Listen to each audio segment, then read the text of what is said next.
Today we are going to see how to determine and sketch the even and odd part of the signal as shown in the figure. This is the given signal x of t whose amplitude is 1. It is from 0 to 2. So we know the formula for even signal. It is xe of t is equal to half of x of t plus half of x of minus t, and odd signal x naught of t is equal to half of x of t minus of half of x of minus t. First we need to draw the diagram for half of x of t, this part. So using this formula, so just we have to divide the amplitude. So we are starting with the even part. So let us see how to draw the even part. For that we have to take the amplitude divided by 2. Suppose this is 0, this is 1, this is 2. So divide it by half. So only the magnitude changes, the diagram will be the same. This is half x of t. Then next part is half of x of minus t. The amplitude is half, but the time domain is minus t. So that will be come into the negative x axis. So negative part will come into the negative x axis.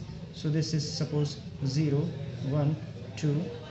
This will be minus 1, minus 2.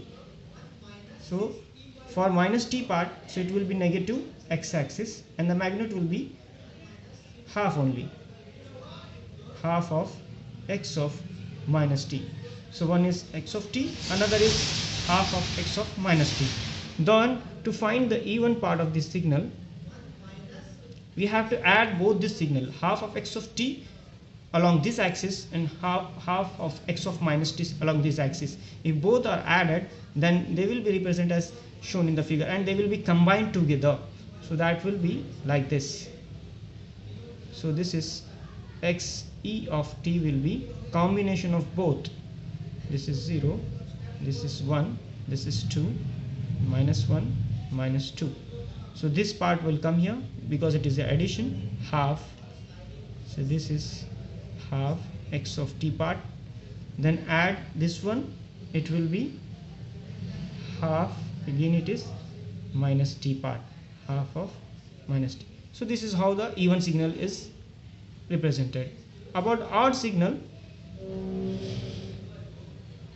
so we have 0, 1, 2, minus 1, minus 2. So half x of t is as it is.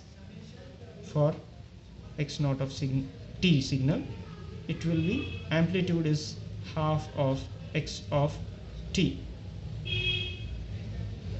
But whereas the part half of x of minus t, we have here in the formula for the x naught of t is minus. So you can see the sign is minus, which indicates the magnitude is minus. So this part y axis is positive. So therefore negative y axis you have to take.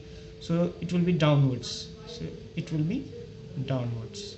So this will be half of x of minus t. So this will be the representation of the odd signal. So for more videos, please subscribe to our channel Pace Academy GLV.